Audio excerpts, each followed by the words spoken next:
Book Dumplings Mean Family has an interesting history because I have written, a grown-up book, but mostly I'm a speaker and a musician. And our backstory is that we have three biological children and three adopted children. And we were thinking about sharing that story with my audiences. And it's very tricky because people kept asking me, when are you writing the book about that? When are you writing the book about that? And I just knew I couldn't because I need to protect my kids' privacy. And so the more I thought about, you can write a book all day, that's your own thoughts, but as soon as you start telling someone else's story, that gets really tricky. And my kids especially were adopted a little bit older, and they're all from China, and they have some experiences that they may not want to have shared, just publicly. And so I was really just sort of stymied by that. But then I am also in front of audiences and want to be able to call attention to the just thousands of kids who need families, or talking about the main theme of the book, I think, is that we really can love people even when we're not the same. And I think right now that's such a timely message, especially our country right now is just so divided. The world seems so divided. And so I was just thinking about how we could get those two ideas out into the world. And I have some of my best ideas in the shower, and I was getting ready one morning and I thought, wait a minute, we could do a kids book, and that would let us, I just had so many ideas all at once and thought we could really encapsulate some of these, get a book for families that's about families, that families can read together, that would really maybe just start this conversation, but without, sort of outing all those big private personal details. And so I took it down to my kiddos and I said, what do you think of this idea? Is this a good idea? And my children were so excited. They were like, yeah, let's do that. And just coincidentally, my oldest was finishing her degree in illustration. So I said, I called her and I said, hey, can we do this together? And she got excited about it. And so that's sort of the background, the impetus for the book. And then the story itself was just something that happened in our home when our kiddos came home. So they were older, as I said, when they were adopted, and they were from China. So when they got here, they really had pretty extreme culture shock, and just so many things, as we say in the book, so many things were different. The schools, the houses, everything was different. And you realize, like, your kids have lost a lot by coming. I mean, they've gained too, and I don't mean that, but they've lost a lot. I remember my son asking me to cook dumplings, and I did not know how, and I was so intimidated by that. And I was like, I don't know how to do that. And the look on his face was so like that had never occurred to him, that a parent, like, he had been adopted at 9.5, and he'd been waiting 9.5 years for a family. And you could just tell in his head, this was a picture in his head, like, when I get parents, this is what will happen. Because in China, dumplings are like comfort food. They're just like a really normal, like a grilled cheese and soup kind of a thing to make. And also they're made for holidays. And so families stand around and they make all these dumplings together. And so in his head, he'd seen that on television. Like, he was just like, this is a picture of what family will be. I'll get a family and we'll make dumplings. Also, he just loves dumplings. So, I mean, can you imagine if you went to another country and they're like, I have never heard of pizza or something like that? I mean, you might be like, wait, what? I never get that again. And so I just saw all that in that split second on his face. And I thought, you know what? This is important, and this is bigger than dumplings. This is saying, you've lost a lot, but this is something you don't have to lose. And this means something to you. This means something pretty important to you. And so, yeah, I might find that intimidating, but it's worth figuring out. And so I started calling, I have a couple of very good friends who are Chinese. I called them. I'm like, where do I start? What do I do? I started watching YouTube recipes. And so that's where the book came from, just our family learning to do that together and what that meant for us. And so that's the story behind Dumplings Mean Family. The title of the book, Dumplings Mean Family, came from that experience of just both that we were saying, this is a family experience in China we want you to have, but also saying, um, a lot of people think the kids when they're adopted, like they'll come here and they just have to change everything to be like us. And that's just not true. Like what I wanted that to sort of say on a deeper level was like, you come here and our family is different because you're here. And we can say, you're welcome here. Like our family is also Chinese because you're Chinese and you're in our family. And so I just wanted that sort of inclusion in the title, and that's where it came from. With my daughter Rina on the illustrations was just pure joy. I am so proud of her, and obviously she's my kiddo, so I am biased, but she has also won a lot of awards. So I know, I feel confident that she's good at what she does. I can't draw a stick figure. I don't know where she came from, and it's just been so fun to watch her sort of find find what she really is passionate about in life and do it.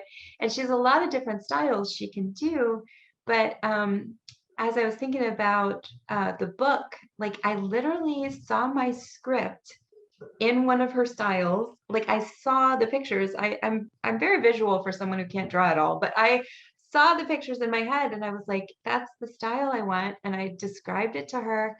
I described the script to her and she immediately was like, oh, we could do this and this and this. And she was saying exactly what I had thought in my head. And I thought, gosh, you don't usually get to collaborate with someone that you know that well and that you're that close to. And so that, I'm a creative person. I like to make things. And that was the best kind of collaboration. So we had a blast together. I kind of laugh about is I seem to never get to just stay doing things I know how to do.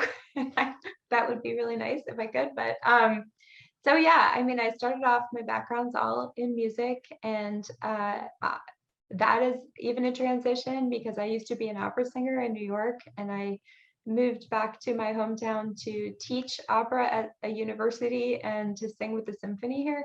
And that got transitioned into pop music through a long story. If people are interested in, they can go to my website for that one. But I went through I was a music pastor at a church, and I was writing music for them and ended up releasing a worship album when my dad was dying.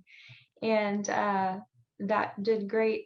And so that was totally unexpected. So then I had to transition to that. And then that sort of transitioned into speaking, and that transitioned into writing. And so by the time I get to a children's book, I'm like, okay, well, let's try something else. And the one great advantage is I have a built-in audience now, which is wonderful and helpful. But yeah, it was a learning curve for me. Now I have 6 children, so I've certainly seen a whole lot of books in my life.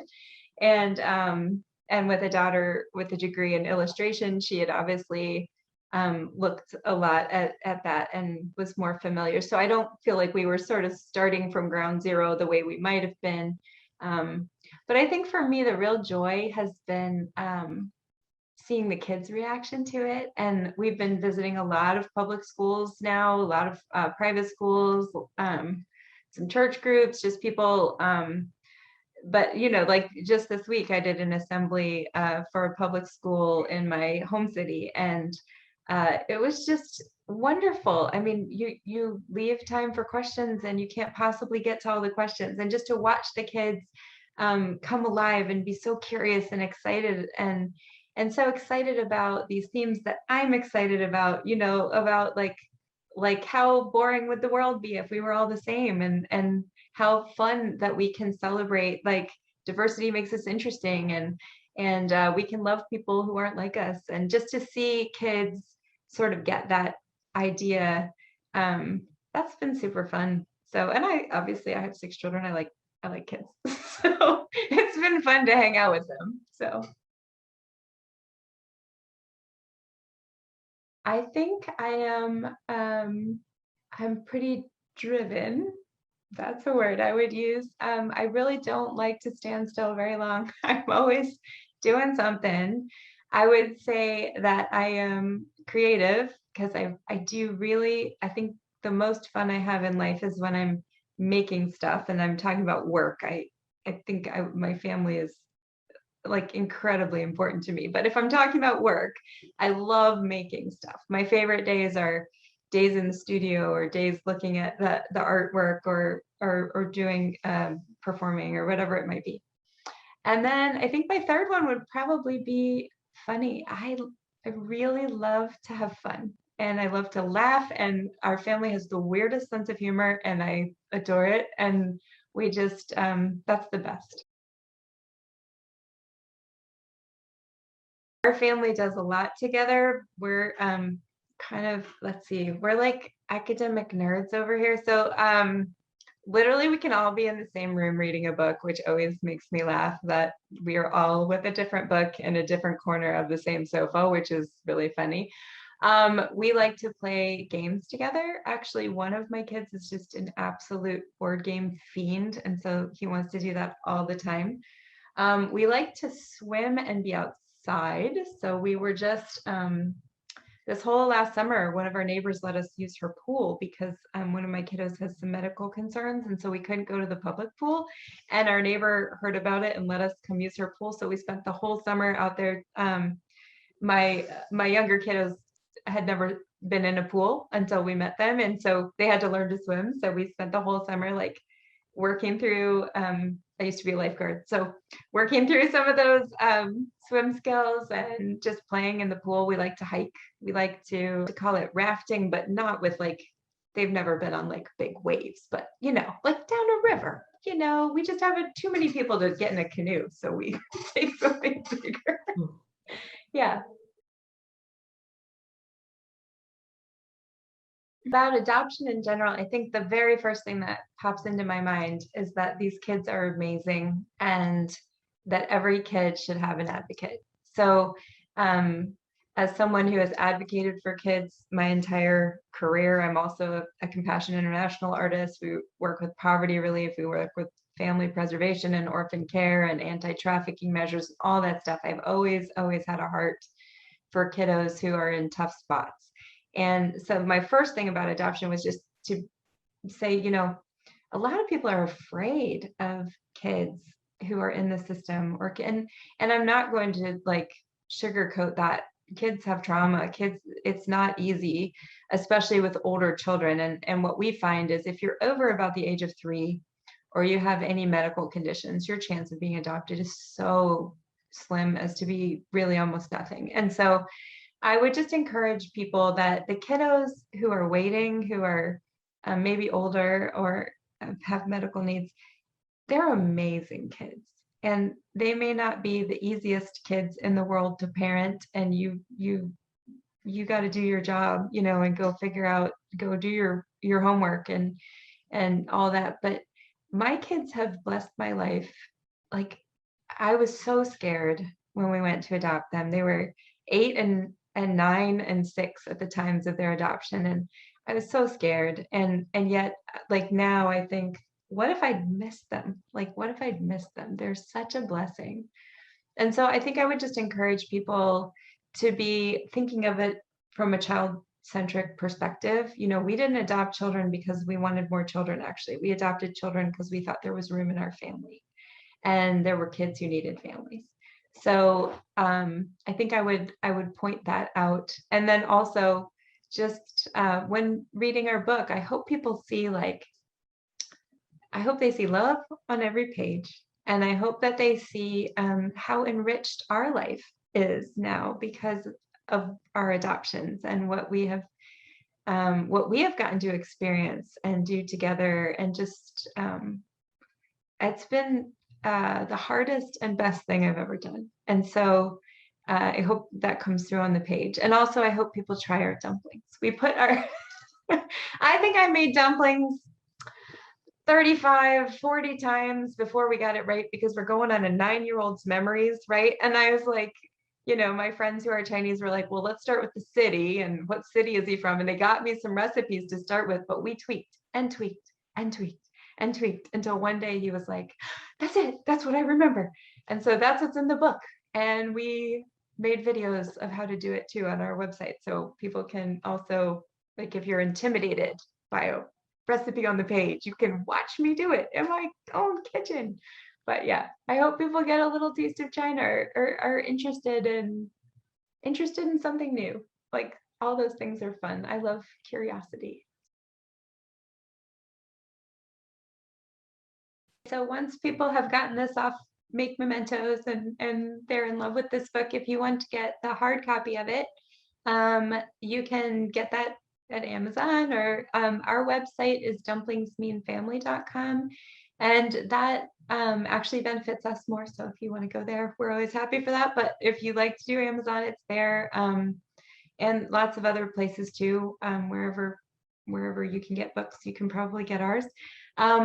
But also at dumplingsmeanfamily.com, we've also got ways you can help kids right now who are maybe in tough spots. You can sponsor a child through Compassion International. You can get information on adoption and where you can do that. You can actually sponsor a grant to bring home an older or medically fragile child whose family has decided they want to step up and adopt, but maybe they're having, there's so many expenses to adoption. You can do that. And like I said, you can see the videos of how to make the dumplings. And we have a video there Brenna made of how to do digital illustration. There's just a lot of stuff there as well. And you can get the book while you're there. dumplingsmeanfamily.com.